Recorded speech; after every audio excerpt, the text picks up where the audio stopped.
Awesome. And we're live. Cool.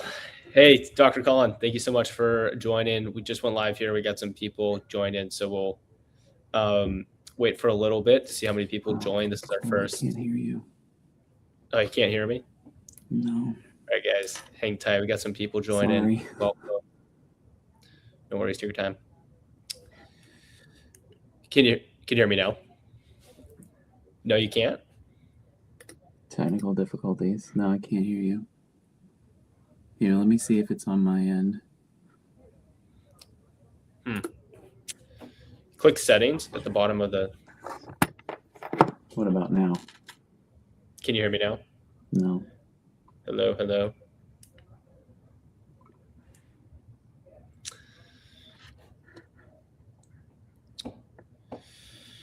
All right.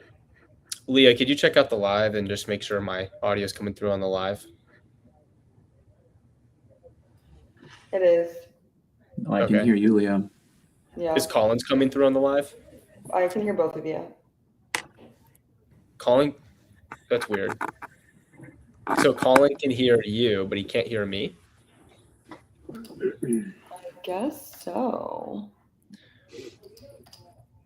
Hey, to the two people who are watching this, thank you for your patience. Getting situated.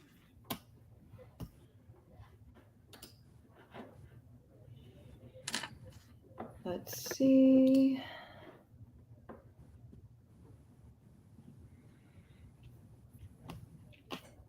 Okay, we're live on YouTube. Instagram. Select go live once your software connects and displays.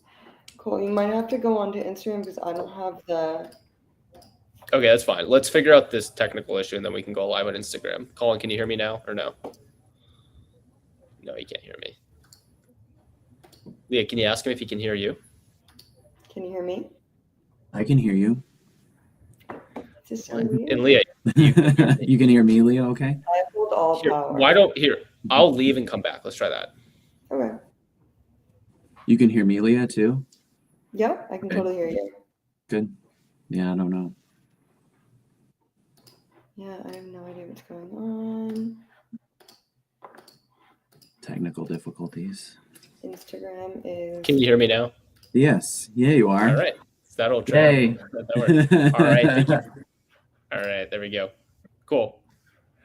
Do you mind going on to Instagram and just selecting public audience and then selecting go live? Because got you. For some reason I can't even select it. Perfect. Yeah, I will do that. Thank you, Leah. All right. Bye, guys. Dr. Collin, how's your day been so Good. far? How are you, Cole? I'm good. Good. Good. You don't see patients on Fridays, is that right? No, I don't. No. What do you like to do with your Fridays? Fridays are catching up days. A lot of like errands, grocery shopping, gym, kind of like a decompress from the week. So not too much, especially today it's raining. So nothing much to do. In the winter. Is it raining in New York? Yeah, and it's cold. So it's like a good day to stay in, but I catch up on stuff. I'll do some stuff for social videos and things while I have some downtime. So do some research and for social. So that's pretty much my day. Gotcha.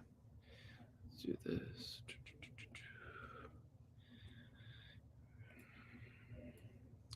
Sorry, I'm just getting this live on Instagram here.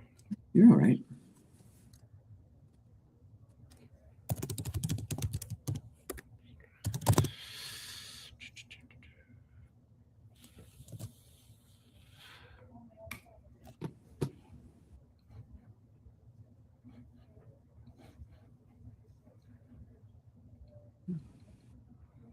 It's weird. Cool. Awesome. All right. We're just going to kick things off with or without Instagram. No worries. Oh, there we go. Cool. We're live on Instagram now. Awesome. All right. Welcome in, everyone. We got some people joining in. We got 8 people here. So we're going to jump right into it. Today, we're going to be talking about biohacking and vaccines. There's a lot of news recently around vaccines. So we're going to be talking about some of the myths around vaccines. We're going to be talking about best practices in biohacking. So everything we're talking about today, none of this is medical advice.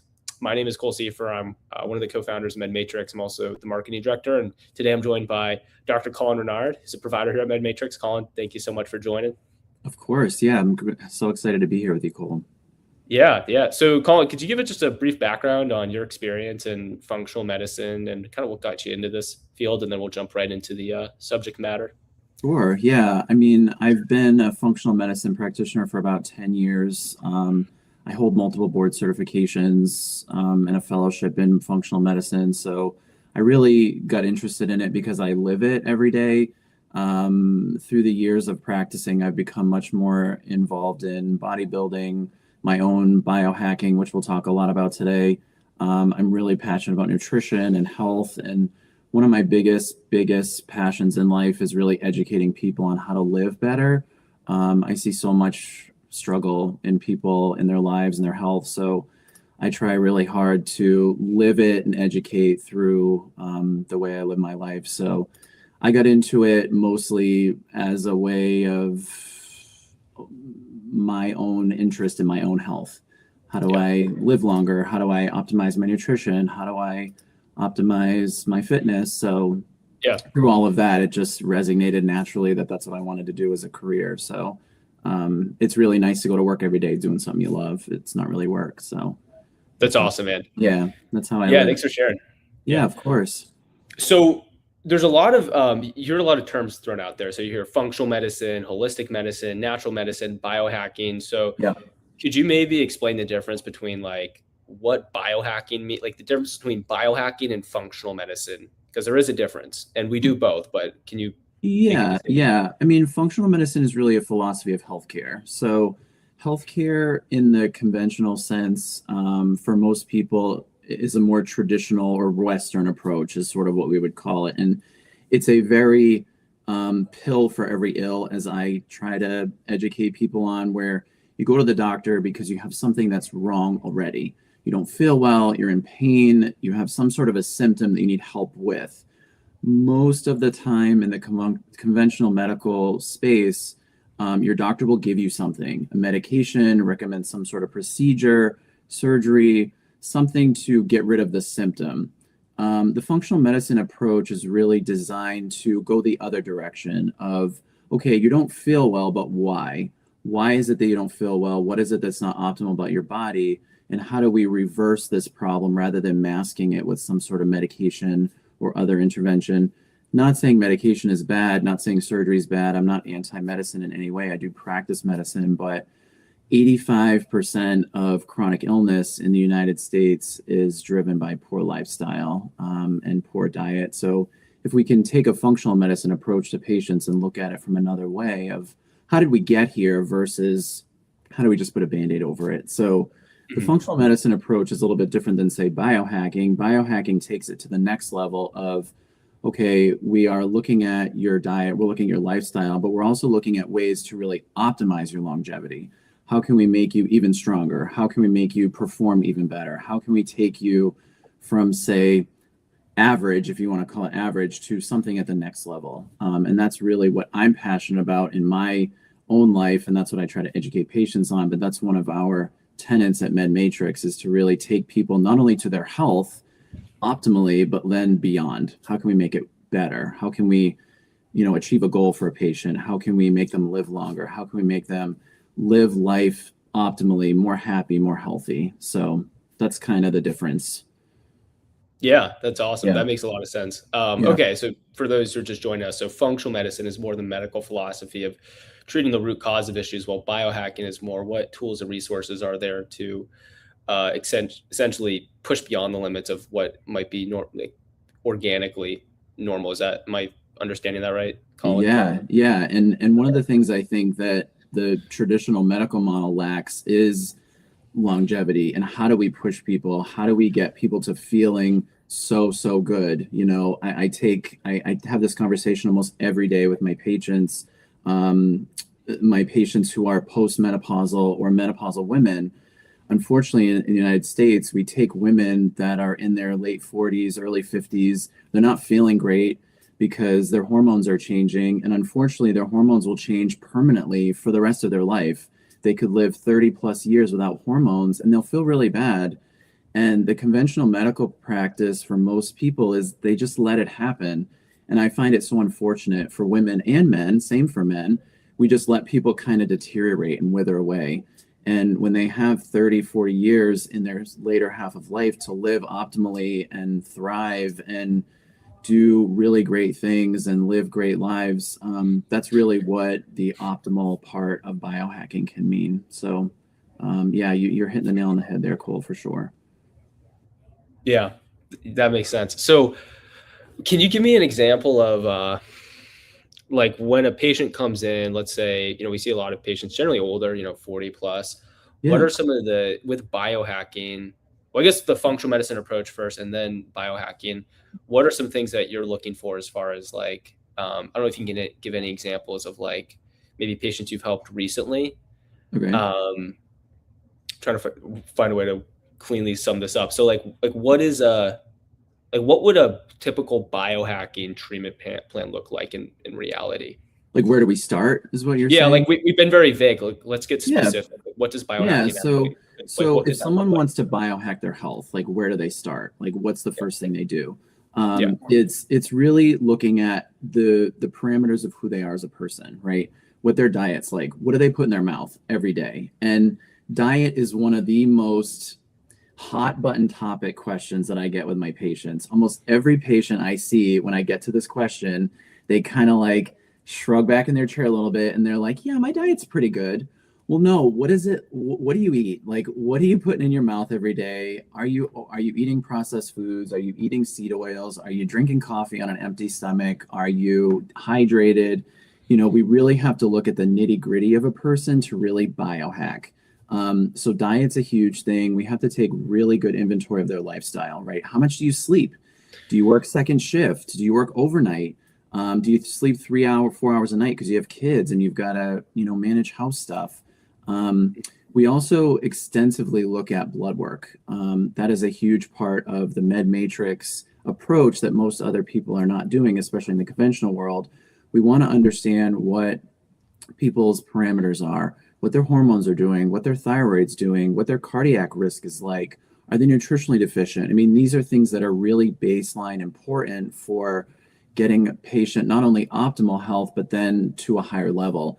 If you're trying to heal a patient from a complex chronic illness, and they have a vitamin D that's single digits, it's not going to work. So you've got to take stock of all these really, really important foundational aspects of a patient's health. And that is the sort of key and an introduction into biohacking. And then the biggest thing, actually, wait, sorry, wrap that up. Yeah. I think you were on the same point. Wrap that up. No, I was going to say the other thing I really think is really important is looking at a patient's goals. What are your goals? My goals may be different than your goals. I'm a bodybuilder. I track and weigh every amount of food I put in my body every day. I don't expect my patients to do that, but it's really important for me to understand where they are, what they want to do, how much weight they want to lose, so we can be totally honest about what the plan looks like.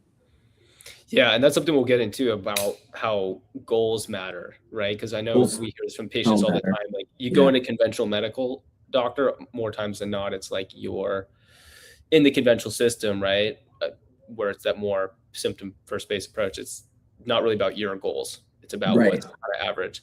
More on that later. But for people listening, before we talk about like the more technical biohacking stuff that you would need to work with a clinic like ours to work, like what are things that patients can do on their own? Like you mentioned, not drinking coffee on an empty stomach. Like what are some of like the things that to you, it's like a no brainer that like, it just applies to almost everyone that like, hey, these are common health practices. Like if you want to be healthy, you almost need to be doing. So like no processed foods, don't drink coffee on an empty stomach. Like what are some of the easy wins? Yeah, these are things that I post about on social media all the time, like just basic health 101 things, because a lot of people just don't really understand these things. So some of like my top things is you got to have an adequate amount of protein at every meal, both for men and women. Protein is not a men's only thing. It's not an athletic only thing. Protein is really, really important. So whether it's lean proteins, even plant-based proteins, you need something at every meal. You need adequate sleep. If you don't sleep, your body does not regenerate. And there is really no way to optimize a patient's health when they don't sleep. I consult patients all the time that, like I said, they could be on second shift, they could be an overnight worker, and they'll tell me that they sleep 3-4 hours a night times 20 years. It's really, really hard to get a patient optimally in an optimal health status when they don't sleep. You got to move around.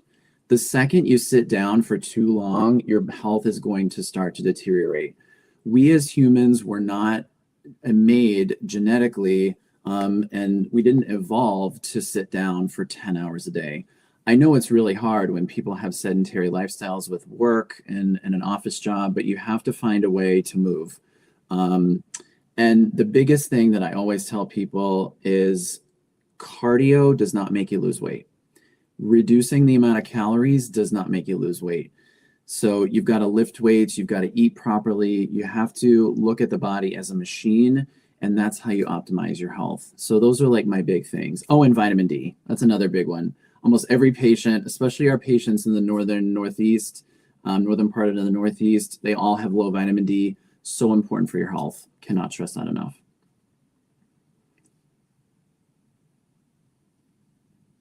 Oh, Cole, I'm having trouble hearing you, man. Sorry, this might There be you myself. are. Man, I want to rewind a second. You said something that was really interesting with weight loss. It's Yeah. not about just a bunch of cardio and calorie deficit. Because like you ask Yeah. anyone on the streets, like, how do you lose weight? They're probably like, oh, go do a bunch of cardio and don't eat much food. Can you explain that deeper?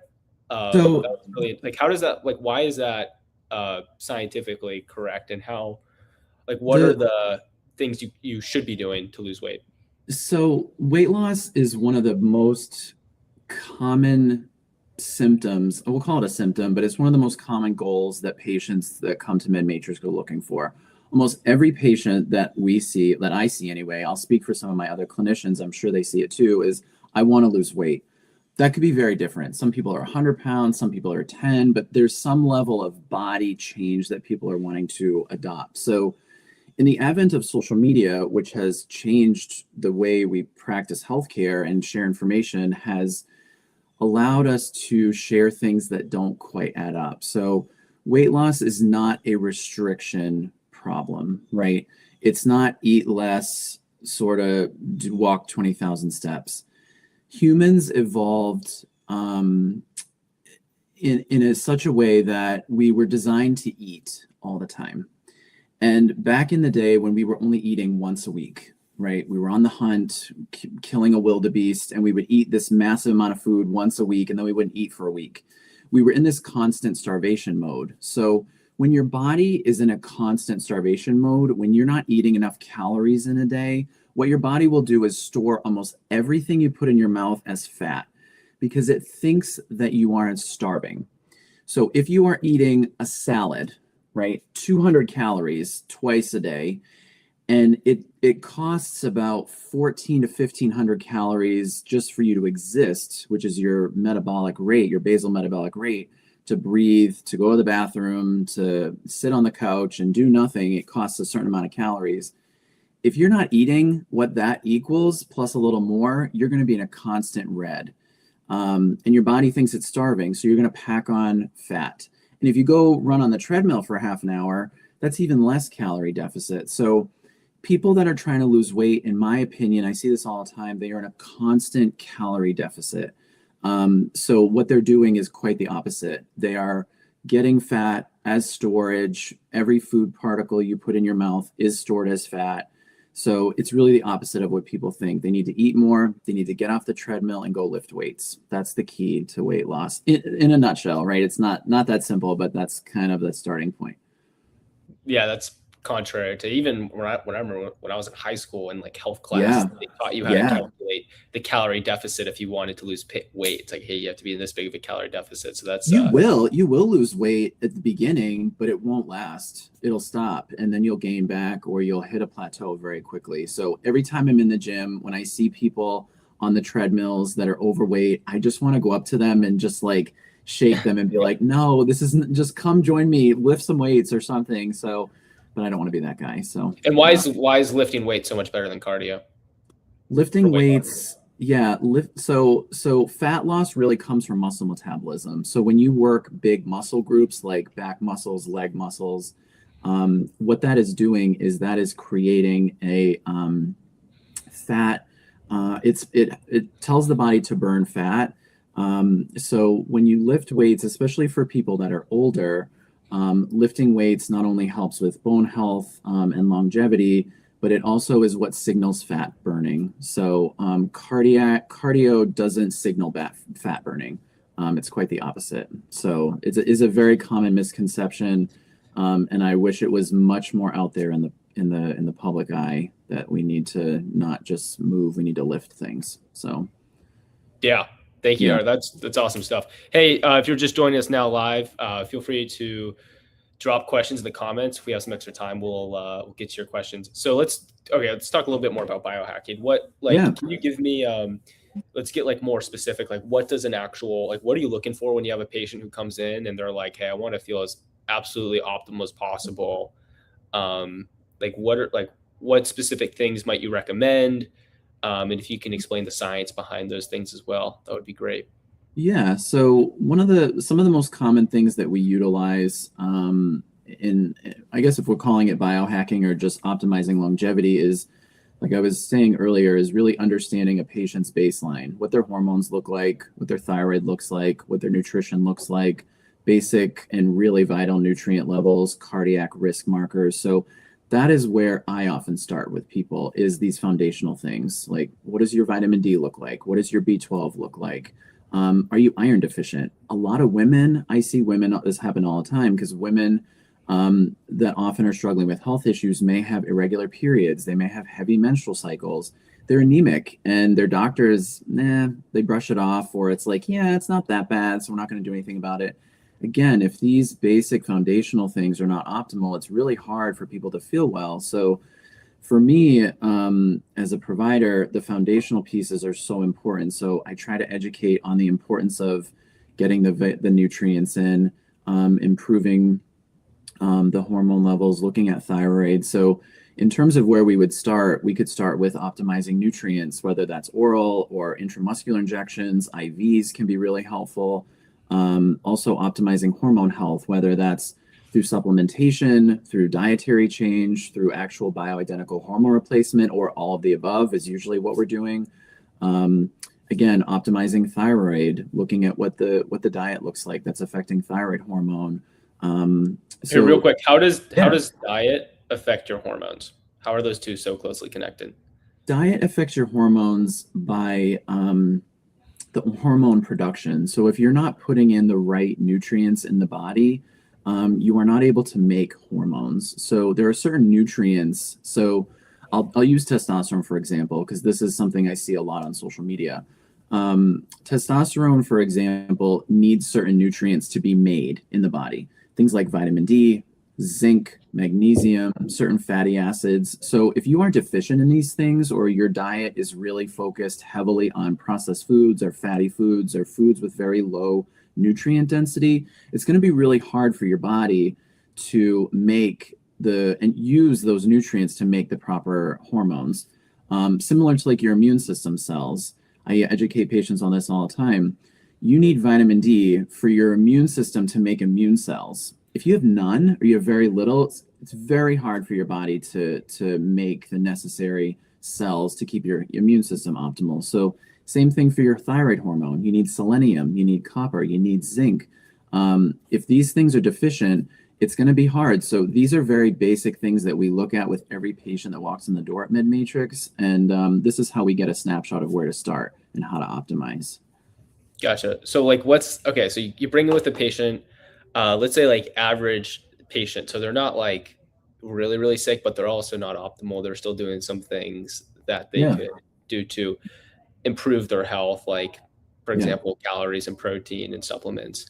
Walk me through that timeline. Like, how long does it take to get a patient doing the basic things right? And then once you get there, how long does it take to use tools like peptides or bioidentical hormones with more biohacking tools to get them to 110% optimal with their health? Like, walk me through that whole patient journey.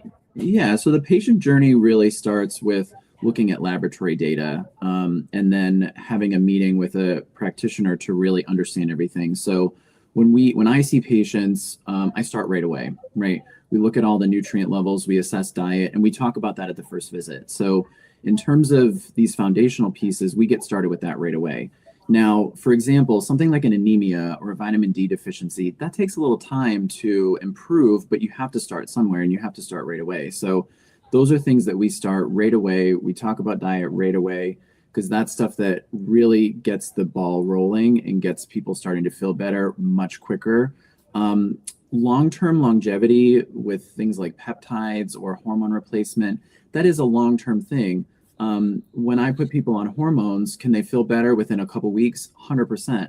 But if you take a woman who's been postmenopausal for 20 years, it can take some time for the lights to turn back on. So what she might feel like a week after we make an intervention versus 6 months or a year is going to look different. And through that time, we're also optimizing other things. So there's a lot we can do right away in terms of nutrition optimization and vitamin and nutrient optimization, but some of the other things like hormone health and those other longevity pieces take a little bit longer, but there's certainly room for people to feel really good right away. Mm-hmm. That's awesome. Yeah. What is the typical timeline you see? Like patient comes in, if they're, I mean, every patient wants to know how long until I start like feeling better, right? Yeah. Like obviously every patient's so different, but could you provide any insight to like what a patient might expect as far as timeline? Usually there's simple things that we can do that help patients feel better in days, week or two. For example, I have had patients where, their vitamin D, for example, I know I keep talking about this, but it's really important. So their vitamin D is like in the single digits, right? And it's like, okay, you are going to come into the office today. We're going to give you a vitamin D injection, really high amount. And you are probably going to sleep really well tonight. You're probably going to have a lot of energy the next few days. Your lights are going to turn on, right? A lot of these patients have cognitive dysfunction and they're brain fogged. So things like an injection, an IV, that we are really, really honing in on a specific deficiency, and we're giving them 100% optimization and utilization of that nutrient, we can get them feeling better instantly within hours, a day. They're sleeping better. They're not as brain foggy.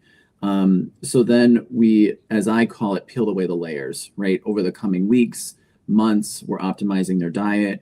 We're constantly checking in about dietary things. We're talking about hormone optimization. We're starting them on bioidentical hormones right away. Usually we follow up in 3 months. They're feeling a lot better. If we're talking about weight loss or weight loss specific drugs that we use, people can start to feel weight loss benefits in a week, 2 weeks. So these are just examples of things we do in the timeline. Gotcha. So I'm going to play like devil's advocate here. So like there's all these places now like that like just do IVs, IM shots. Why not just go willy-nilly and get like a bunch of random IVs versus like, because it would be a lot more expensive to come to somewhere like MedMatrix and do a bunch of testing, meet with a doctor for a full hour. Like, why not just go kind of do this stuff willy-nilly? Well, the willy-nilly doesn't target anybody's goals, right? Okay. And when you, I have respect for the IV bars and all these IV places, but you don't have anybody looking at your specific parameters, right? No one's looking at your blood work. No one's assessing your goals. No one's assessing your medical history.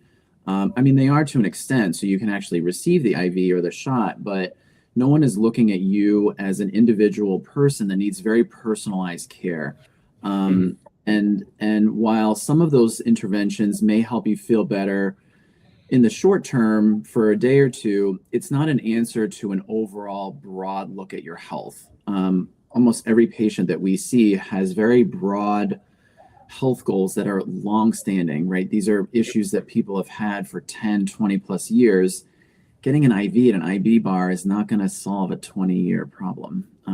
So that's really where we differ, is we're looking at the specific parameters, the biomarkers, the health history. We're going in depth right away on the first visit to really understand all these things. And personalized healthcare is really what promotes longevity. And that's unfortunately what the mainstream medical community doesn't take into account either, is the personalized longevity. So I feel like we do that really well at MedMatrix versus other places. Gotcha. So on that topic, could you provide an example of like a patient case study that came in and you worked with them from like, pretty average health all the way to like, using some cool things, maybe peptides, whatever it may be, to feeling more optimal, and just like your thought process, what you did to help them feel better? Yeah. So there was a patient that I had, overweight gentleman in his 50s. And unfortunately, he he put on his intake forms and all of his paperwork that he filled out ahead of time that he was fairly healthy. And he used the term, I'll never forget this, he used the term not sick enough for conventional care. I was like, okay, well, all right.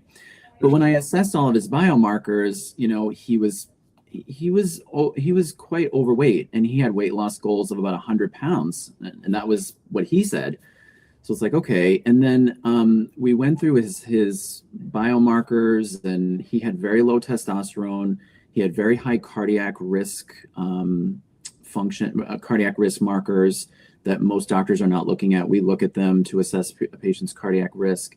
And then he had diabetes, like full-fledged diabetes. And the really shocking thing was he had saw his primary care doctor 6 months before. And for people that don't understand blood work, he had a hemoglobin A1C of 7.6, which is a diabetes marker that we look at. Yeah, a diabetes marker that we look at, which is very high and is very well in the diabetic range. Someone that's normal would be like 5.1, 5.0. And he had seen his doctor 6 months before. And I said to him, I said, I'm really sorry that your doctor didn't do better with you, because you don't get full-fledged type 2 diabetes in 6 months. So we did some very basic stuff at first, talking about like nutritional changes, changed his diet a lot. He was all in, he was ready to go. He understood that he had to make all the changes. And it wasn't just going to, happen by seeing me. He really had to put in the effort. So we changed his diet. I started him on hormone replacement right away, and he felt amazing. He felt something that he said he'd never felt before, was the motivation to actually make the change. So if we think about this from a biohacking perspective, right, optimizing his nutrition and his hormones specifically turned a light bulb on for him to be motivated. So that biohack of hormone optimization hacked his brain to feel more motivated. And it was almost this light bulb that he needed, and this kick in the butt that he needed to get going. So not only did I help him lose the weight, and we got him down to eventually a non-diabetic range. It takes time. It took almost a year. But there was this right away thing that happened for him when we optimized his hormones and used that biohacking tool that got him going.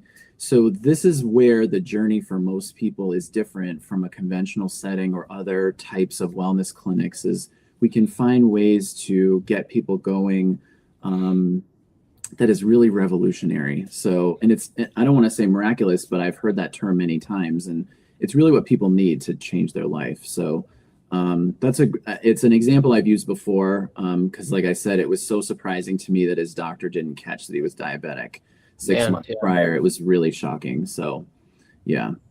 That's a great story. Case. Yeah, it was a great case. I talk about him a lot. I've talked about him at conferences, and I've presented his case many times at speaking engagements. So really, really great guy. So these are things that we do as part of the functional medicine model, the biohacking model. This is just a basic example of what we do. That's awesome. Yeah. Cool. So we're pretty much wrapping up the biohacking segment here. We got one question. So there's a lot of content around eating protein within 30 minutes of waking up. Do you recommend force feeding if it's difficult for you? No, a lot of patients don't, and this I've seen for years. A lot of my patients don't feel great eating first thing in the morning. And that is so common with a lot of people. A lot of times it's probably having to do with their cortisol. They might have a low cortisol or a low stress hormone, so they're having trouble waking up. So they're very sluggish for a while. Like they're awake, they're doing their thing, but they're very groggy. It takes some time to like turn the lights on. So in this instance, what I usually recommend is if people do better without eating first thing in the day, that's okay. Maybe they would do better with intermittent fasting. So they could fast and not eat, say, a breakfast and eat like an early lunch or something. And intermittent fasting can be very, very helpful to get your digestion going, to regulate your blood sugar. It can balance your cortisol, which is one of your stress hormones. So skipping breakfast, it is controversial, but sometimes it does well for people. But as long as the intermittent fast and some of the dietary things that need to happen are managed with someone, you can't just kind of skip meals and then you're in a calorie deficit. But that is a common thing. So if it works better for you to eat later in the morning or early afternoon, that's okay. It just has to balance with the rest of the dietary intake. Awesome. Yeah. Cindy, I hope that answered your question, Colin. Thanks for the hope so. insight on that. So, all right, guys, that's a wrap for the biohacking. We kind of went into weight loss and functional medicine there. We'll probably have to do another one on biohacking so we can go deeper on some of these things. Now we're going to be transitioning into talking about vaccines, which has been in the news a lot lately. And kind of diving into some misconceptions, myths, what's true, what's not. If you're just joining us, welcome. If you've been here since the beginning, we appreciate you. Definitely comment, let us know how we're doing. We're looking to do more of these. We want to get better. If you have any questions, feel free to drop them in the comments and we'd be happy to answer them. So things you want us to talk about. Yeah. So let's jump into vaccine. I got some show notes here. Let's start with some context. What are vaccines? What are vaccines? How do they work? Why are they important? Vaccines are a tool that train your immune system to recognize and fight off certain pathogens, such as a virus or a bacteria. Most vaccines are using some sort of weakened or dead germ or some sort of part, like a cellular piece of that germ, to trigger an antibody production in the body. So the idea is if you give the body a piece of this infection, the body will take that, create immune system cells to then have floating around in your body so that if you come in contact with the actual infection, your body will know how to fight it.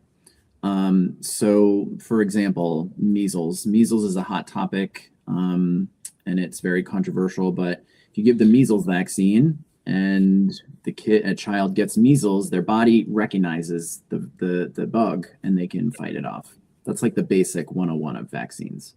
Okay, so when are vaccines good and when are they not so good? It's a very loaded question.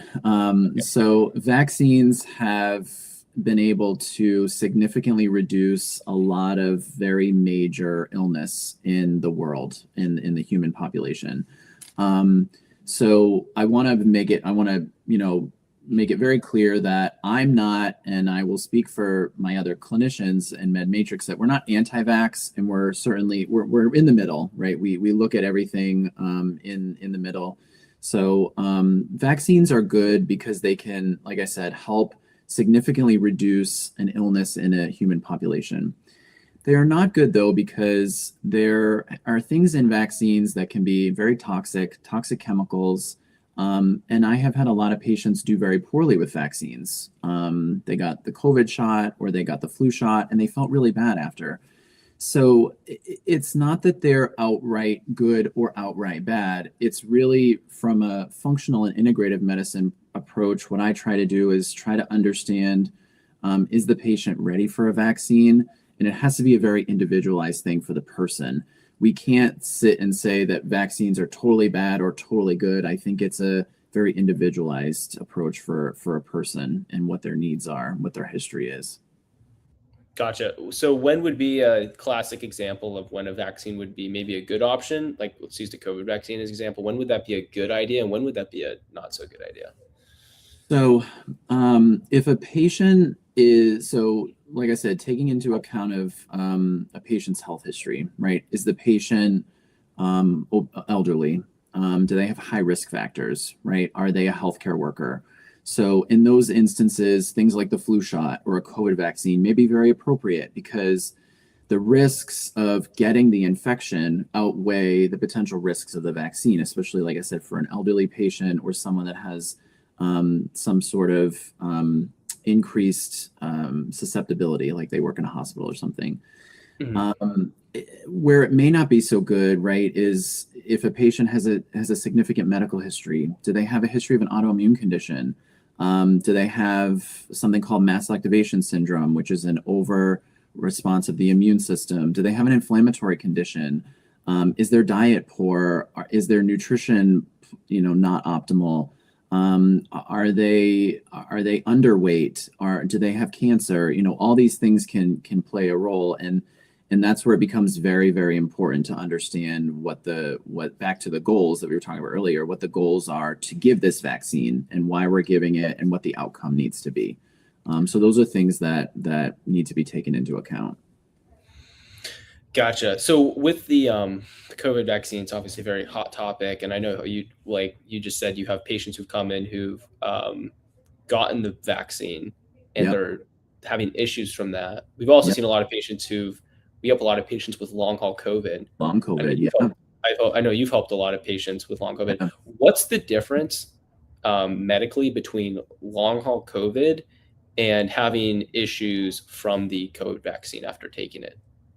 So it's, or are these the same thing, or are these the same? It's kind of could be the same thing, honestly, Cole. So it's just a different way that it happened. So in option one, you're talking about the patient getting the COVID vaccine and not feeling well after. And I've seen this a lot. Now, again, not saying I'm anti-vax against the COVID vaccine. I'm just being realistic and saying I have had a lot of patients, and I know a lot of patients that have not done well with their COVID vaccines. I just saw one yesterday. And then on the flip side, the patient had gotten COVID. They were actually acutely infected with COVID, and then they maybe got better, sort of, but then set in a lot of chronic issues, chronic fatigue, chronic brain fog, lack of physical endurance, something that we call this whole long hauler phenomenon. So it's sort of the same thing. It's just it happened in a different way.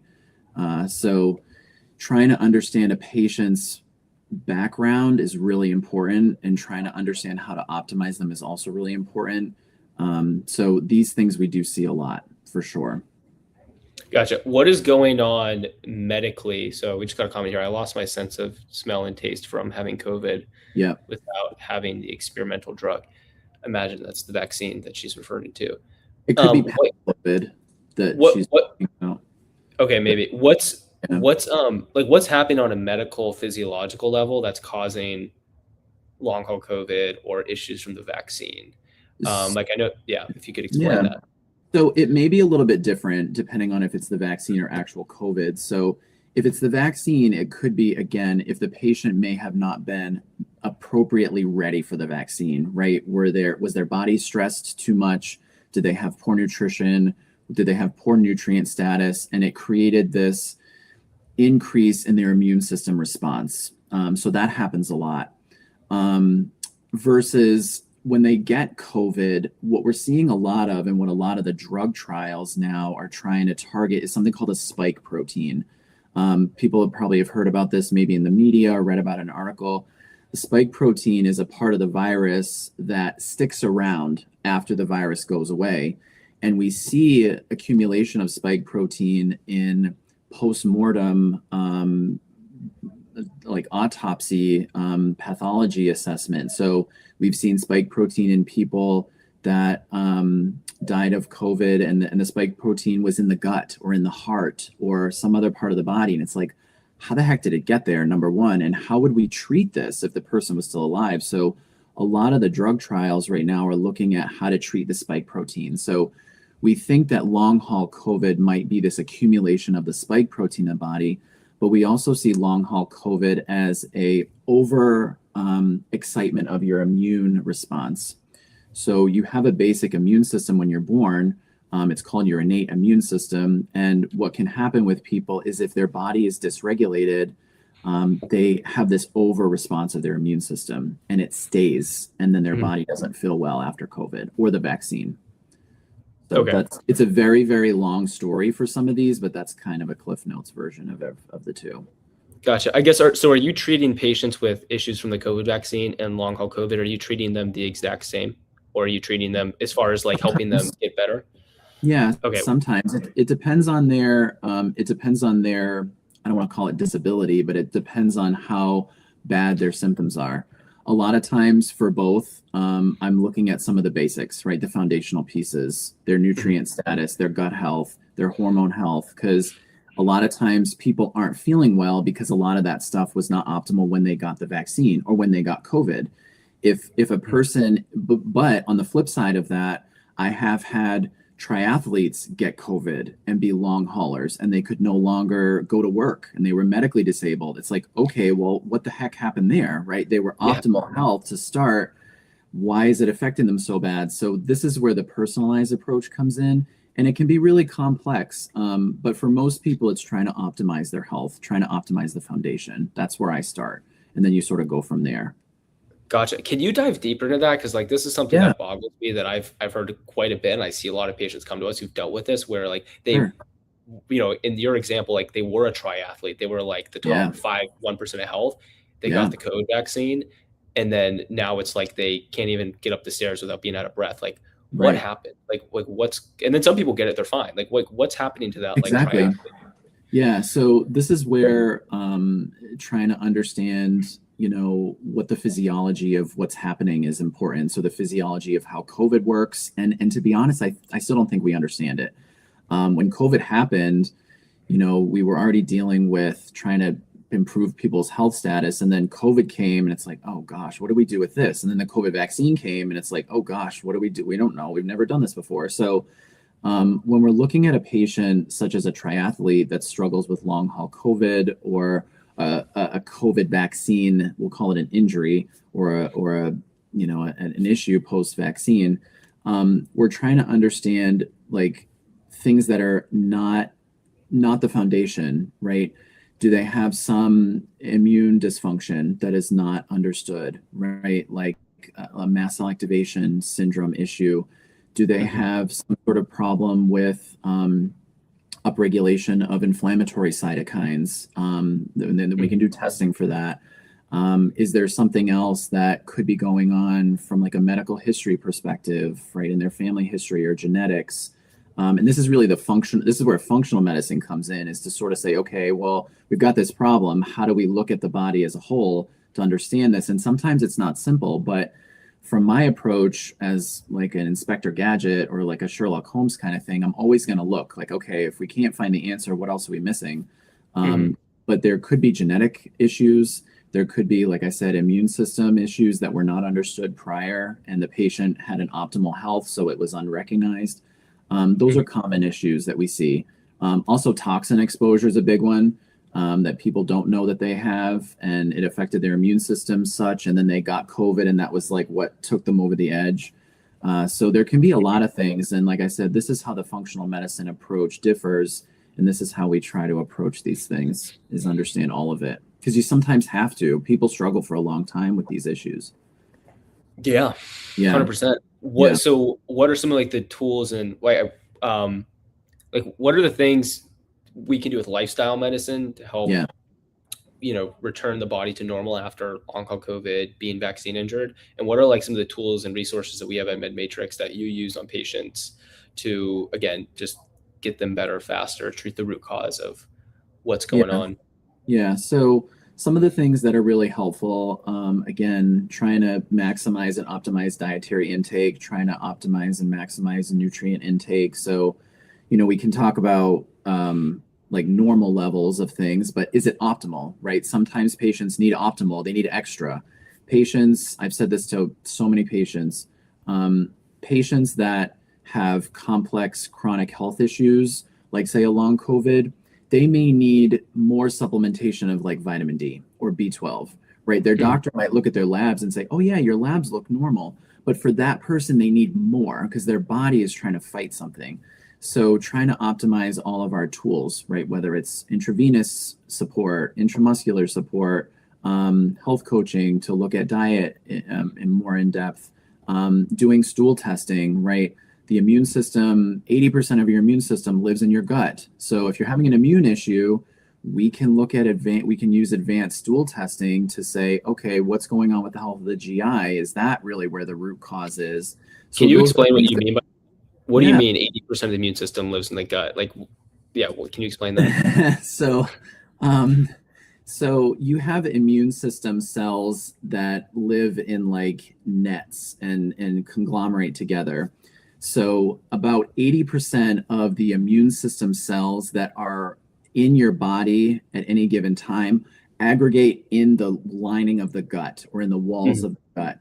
So if you have a poorly functional immune system through poor diet or lifestyle issues, or people that have had like, IBS for a long time, which is a total BS diagnosis, that could be another podcast we could do. But the health of the immune system is always going to be impacted. So trying to optimize health from a gut perspective is really important for the immune system. So, Okay. That makes sense. There's a lot of research that shows that disease actually starts in the gut, from cardiovascular disease to autism to neurodegenerative disease. There's all kinds of literature that supports what the gut health and the microbiome profile looks like translates into your health status long term. It's very, very interesting, fascinating, very complex. That's really interesting. Yeah, we'll have to do a whole episode on gut health, IBS. I know Totally. I hear a lot of patients who say, I have IBS. So, okay, let's get back on the topic with vaccines. One of the ones that's been in the news recently is the hepatitis B vaccine for newborns. Can you kind of, for anyone who doesn't know, bring them up to speed and explain, what's your take on it? Do you think newborns need a hepatitis B vaccine? So it's another very controversial thing. So hepatitis B is a liver infection, which is caused by the hepatitis virus. Hepatitis usually is caused by unprotected sex or sharing dirty needles. Okay. So if we think about it realistically, right? Okay, a newborn is probably not doing either of those things. Realistically. However, there is data. So that's where the controversy comes in. It's like, well, why are we protecting a newborn against a sexually transmitted infection? That makes no sense.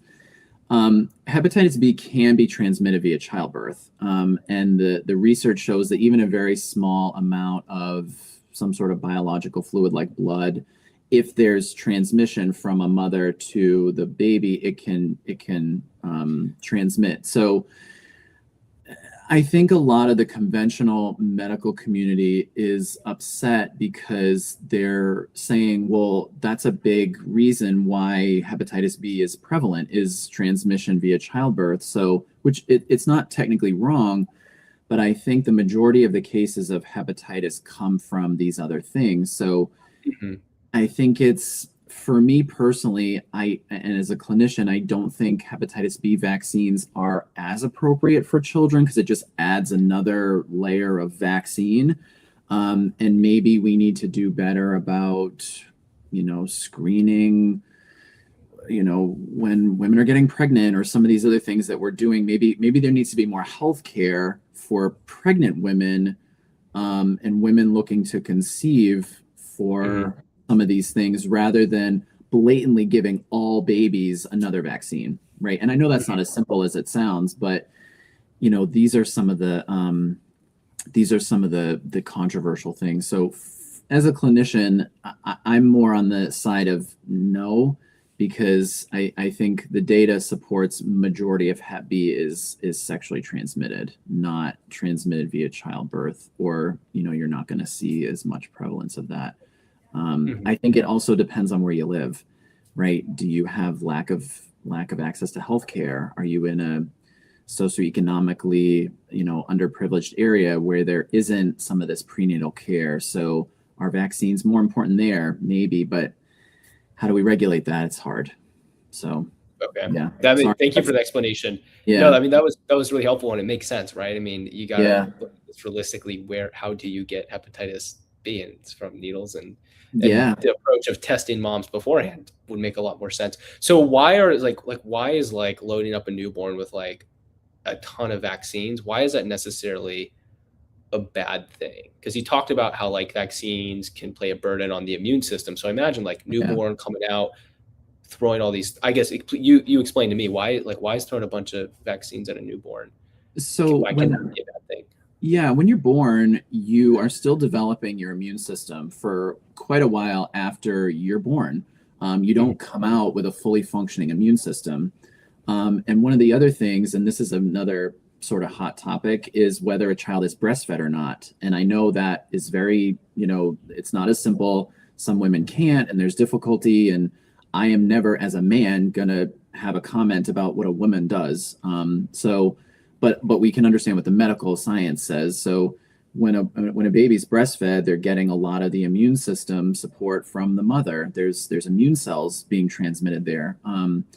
But even if they're not, or irregardless of breastfeeding, a baby doesn't have a fully functioning immune system. So logistically and physiologically, if we are giving them all these vaccines that contain certain chemicals and additives and preservatives and heavy metals and things that are going to make their immune system go haywire, you could argue, well, that's not going to set them up for a proper immune response. But it's not that simple either. Children are exposed to a lot of other things, and there's a lot of other things that we as humans are exposed to in terms of toxins, not just from vaccines. So to say that vaccines cause certain problems, we can't prove that, but we certainly see trends. So it's a hard thing to really understand, but the basics of it is the child doesn't have a great immune system to start because it's just not there yet. So flooding them with all this stuff is maybe not the best idea, or it needs to be done in a different way, right? Should it be staggered? Should it be introduced later? Is it done too early? Are they too close together? Those are all things that I think about.